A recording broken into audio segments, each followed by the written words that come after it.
1. So how is it going? Dank Division, Dank Dan here, and we have a lot to discuss about Season 3 of Vanguard and Warzone that has been titled Classified Arms. So let's dive in. So where this story is pretty much going to be taking place, of course, is with Task Force 8, pretty much dealing with, well, let's just say some various beasts that are going to be coming out of hiding. But let's just dive right into it, starting off with a new point of interest. As you've already seen, apparently, on Warzone is Dig Site. Yes, this area already exists currently before the season even begins, and is kind of just lackluster at the moment. However, the Dig Site is about to change. Let's just say a storm is coming to the sunny paradise of Caldera. As the clouds begin to cover the skies, the island's mining operations are going to expand westward, only to, well, let's just say they're going to find bones instead of phosphate. What they end up unearthing is none other than giant skulls, rib cages, and the remains of a serpentine creature that some say came from the hollow earth. The mining company ultimately abandons this operation, creating a new area known as the Monarch dig site. This area is located exactly where dig site already is, which is between mine and the ruins, and this is going to provide operators with the opportunity to rummage through the abandoned evacuation equipment, the tents, and the massive skeletons for supply boxes and other items. Now, you're not going to want to sit there and stare at these skulls for way too long, because this area's verticality makes it for an action-filled location, as well as a good source for cash generation, especially if a contract or two just happens to spawn there. Now, on top of that, 3 points of interest are going to be getting an update. So the first, of course, is a location that we've all come to hate. And by hate, I mean absolutely loathe. Now, Peak. You thought the top of Caldera was a hot drop? It hasn't even begun. The upcoming additions to this point of interest may draw in even more operators looking for supply boxes, contracts, and a solid starting point for the rotation strategies. All the buildings that are atop the peak are going to be fully built up. This means they're finally finished. Fresh coat of paint, revealing the symbol of a mysterious global organization known as Monarch. We'll talk about that later. And the use of this area creates a new exterior and interior for ascenders to quickly travel between old and new floors of this area, or drop down to the core to see some of the upgrades made to the otherwise natural structure. With multiple towers fully constructed, it is now even easier to drop from peak to most named areas. Of course, those flying down from it are just asking to be shot out of the sky and end up on a clip on someone's TikTok. Now, for those of you who happen to go over to Runway has been rebuilt. Now, what does this mean? They've added a new set of barracks, a couple of hangars, and other structural additions, replacing the jungle overgrowth and abandoned lodgings that are in this area. This runway will also include a few decommissioned planes that could act as cover, as well as a few guard towers and water towers for, getting a nice little survey of the area. After the runway is reconstructed, operators who usually drop in at the beachhead or the nearby operating buildings will find it easier to travel out to the runway. However, the lack of foliage makes this rotation pattern less concealed, so be prepared to kind of be standing out in the open. Now, operators know of that wonderful little bridge between the lagoon's notable lighthouse and the rest of Caldera. But in this season, the tides will reveal another path from the main island to the structure. Expanding off the knee-high water route, this sandbar has multiple moored ships to explore or use as cover. In addition to a steep rock-faced cliff behind a few houses, there are several sloping paths back up to the main island and to what already existed in this area. Now, vehicles can also travel around this area. Just be sure your driver is prepared for the off-road terrain and isn't too worried about sinking into the ground ever so slightly. Now, the major thing that everyone is talking about is Operation Monarch. Now, as we've already seen from trailers and still images, giant skulls and rebuild defenses are just two of the clues towards what will be coming with this operation. This is a special limited time event featuring iconic titans, Godzilla and King Kong, along with bringing these two larger than life movie icons to pretty much Caldera. Operation Monarch will introduce a new game mode for quads based on several classic experiences with the Titan-sized twist. Now, while Operation Monarch won't begin until 9 a.m. Pacific time on May 11th, be on the lookout for the presence of ancient artifacts, Monarch research equipment and tents, as well as, well, it won't take much investigating to see the massive glowing axe jutting right out of the ground right near the resort. Now, if you're like me, you hated the gulag for a while now. Caldera's gulag has honestly just been a complete disaster, and let's face it, we've all been looking for something new. Well, now you can smile a little bit, because the mines underneath Caldera are no longer the place for operators to face each other. Enter the Hold, a new gulag developed specifically by Toys for Bob. This roughly symmetrical area is based in the belly of a ship moored just off the coast of Caldera, with identical hallways on the perimeter of an otherwise open space. Now, with that being said, we're going to keep going with all this. Raven Software has pretty much promised to introduce more quality of life updates throughout this season, which will be communicated through their patch notes coming, of course, next week. Now, there is some stuff that will be coming mid-season. Now, Operation Monarch is likely to impact Caldera and change pretty much how the overall look of the map ends up, but expect more intel on the secrets below Caldera's surface later on in the season. Also, with Rebirth Island, recently reinforced, operators may have to undergo an exfiltration mission, which could involve finding a radio for safe extraction before the final circle closes in. So be on the lookout for another Rebirth twist on a classic Warzone mode to come, and that will be somewhere in the mid-season update. What's better yet is, take a look at what's in the Battle Pass. Yes, ladies and gentlemen, Caldera Iron Trials will be coming in the future. When they will show up, who knows? It could be mid-season, it could be a quarter of the way in, it could be towards the end. We will see. Now, more importantly, why don't we dive over to the side of the weapons that we will be seeing pretty much in this season. There are going to be 4, count them, 4 weapons this time around, 2 of which, of course, in the Battle Pass. So let's do this. The M1916. God help you, this thing is absolutely a beauty. This is actually a World War I classic, pretty much made during the era of the German Empire, produced in 1915 through 1916, and production ending in 1918. 1,000 of these bad boys were built using, well, let's just say a 20-round detachable box magazine and a semi-automatic. This thing's rate of fire, as well as how hard it hits, is going to be pretty much a guaranteed 2-hit kill in multiplayer. And if you know how to land your shots, could pose a threat to people who just happen to be running anything other than this when it comes to Caldera and or Rebirth.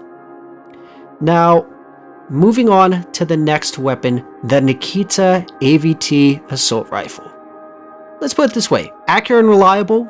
This thing has the best in-class fire rate and can be outfitted to exceed in close quarters combat or long-range scenarios, depends on how you want to play it, With this being the fastest firing AR in Vanguard as of right now, it makes it a great choice for SMG users who want to transition to almost like a mid-range option, you know, that halfway point, you know, where the LCT kind of sat and where the Peacekeeper is kind of sat from BO2.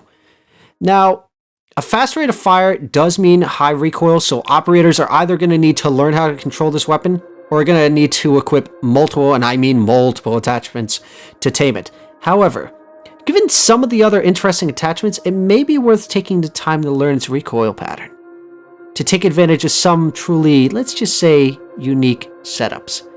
Now, we always love the weapons that allow you to bash people's heads in, and ladies and gentlemen, we have a new one. Yes, that's right, a sledgehammer. The pride and joy of, oh, I don't know, a certain development studio, nudge nudge, wink wink. They are going to be dropping in with the Junkyard Jet Sledgehammer, which is a force to be reckoned with in hand-to-hand combat situations. During the season, be on the lookout for this to, of course, drop with a challenge that can be unlocked. Now, you can either do that, or you can just be cheap and buy the new store bundle. Now, mid-season, there is supposed to be an H4 Blitzen SMG with a 9mm cartridge. Now, a lot of people are kind of going, okay, what exactly does that mean? Well, a while back it was leaked what the SMG was going to be, and the talk was that it was going to be something close to the Carl Gustav M45. Now, this thing was designed in 1944, production, of course, beginning in 1945 and ending in 1970, meaning this gun was very viable for a long time, with approximately 300,000 of these bad boys being built. This thing had a rate of fire of 600 rounds per minute with a bullet velocity of 1,250 feet per second, or 380 meters per second, coming with a 36-round magazine initially, but also carrying a 50-round and a 71-round as well. Now, whether or not we're actually going to see this end up being the equivalent to the H4 Blitzen, that we will have to wait and see. Now, as I've said before, this one will also have an SMG-based challenge, or you can just be cheap and buy the store bundle. Now, more importantly, it's time we introduce you to Task Force Harpy.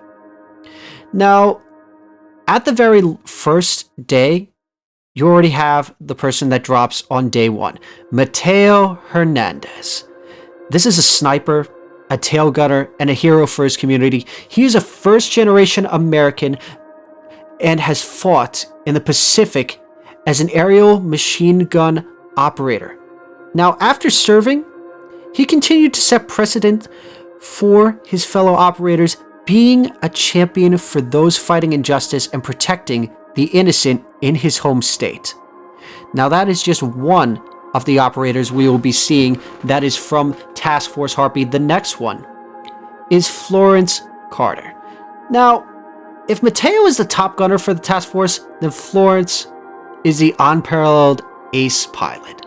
Born and raised in Alabama, Florence was determined to never give up on her childhood dream and rose to become one of the best rescue helicopter pilots across all of the task force groups. Her abilities in close quarters combat are only second to her talent and passion for ruling the skies. Now, this is where it gets interesting. The last of the operators being Kim Tae-young.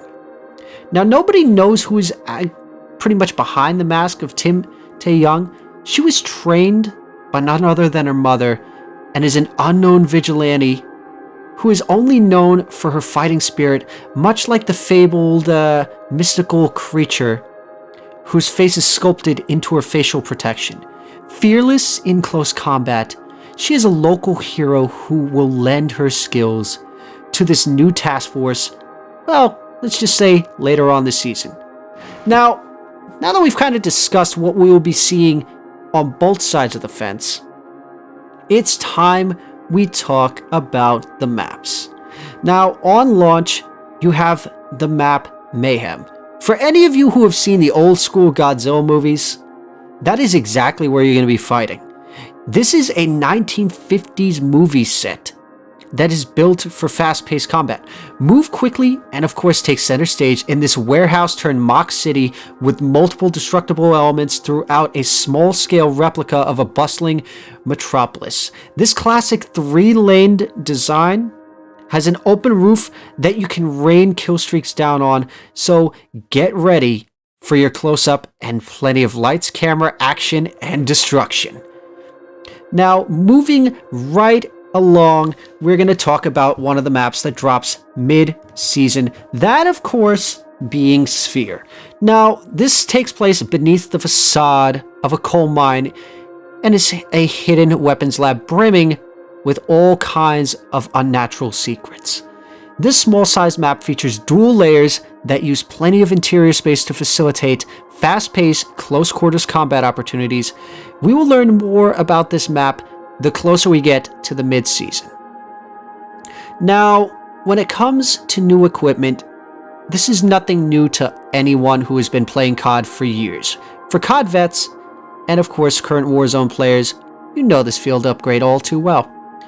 Let's just say it's a quote-unquote prototype, but I'll just call it as I sees it. They're bringing the trophy system in as a new field upgrade in Vanguard multiplayer. For those of you who don't know how this works, pretty much what it does is it intercepts frag grenades, sticky bombs, the stun grenades while they are still in the air and neutralizes them before they even reach the area around the trophy system. Now, unlike previous seasons, the trophy system will be available for use for all Vanguard players immediately. No Battle Pass progress required, no needing to buy the Battle Pass. Now, moving on to the next topic, Ranked. Now, there is still plenty of time to prove yourself in Vanguard ranked play before the end of 2022.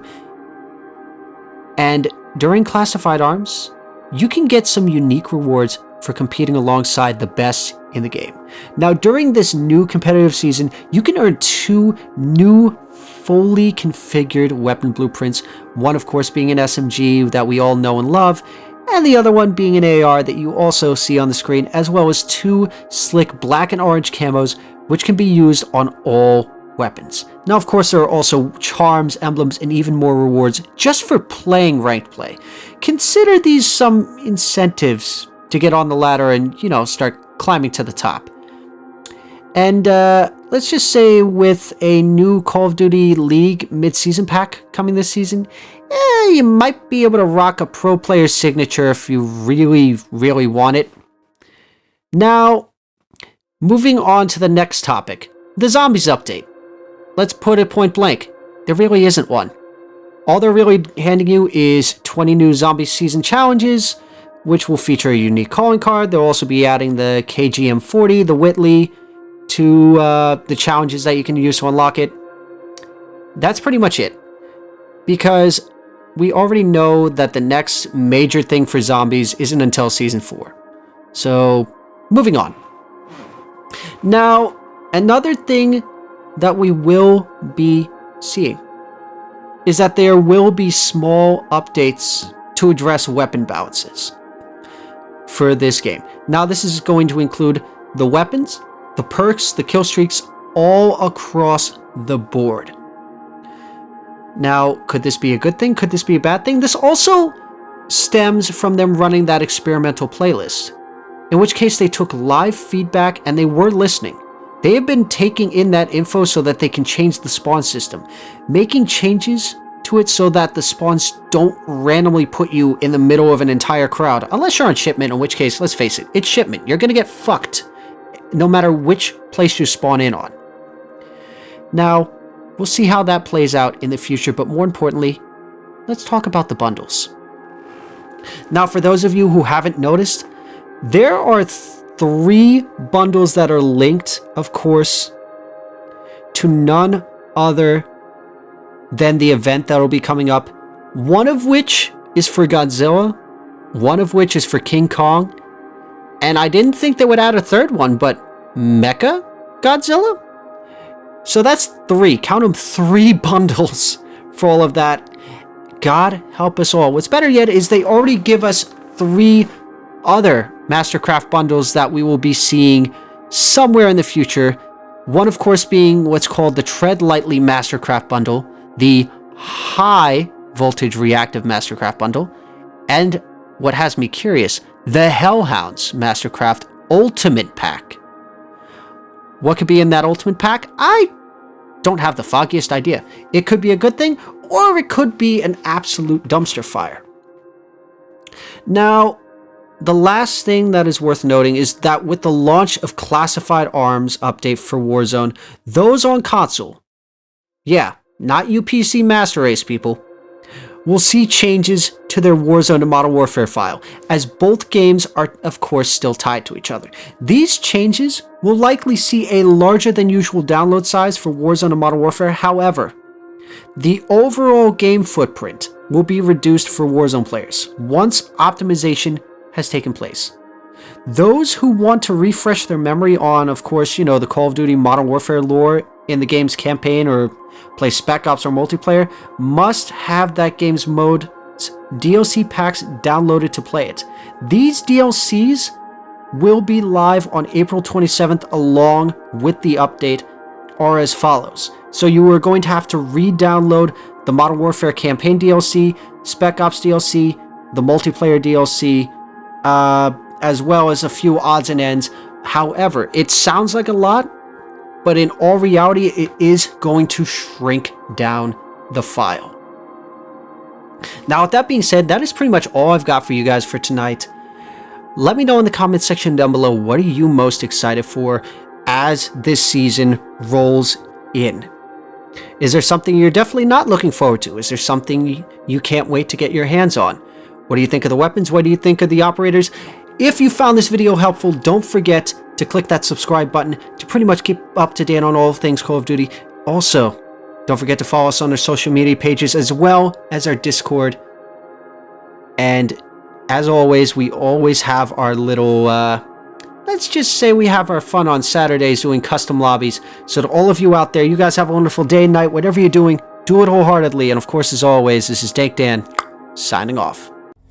Get them to hit that subscribe button, Dank. It's the only way we can figure out the numbers. 15. What do the numbers mean, Dank? We're wasting valuable time.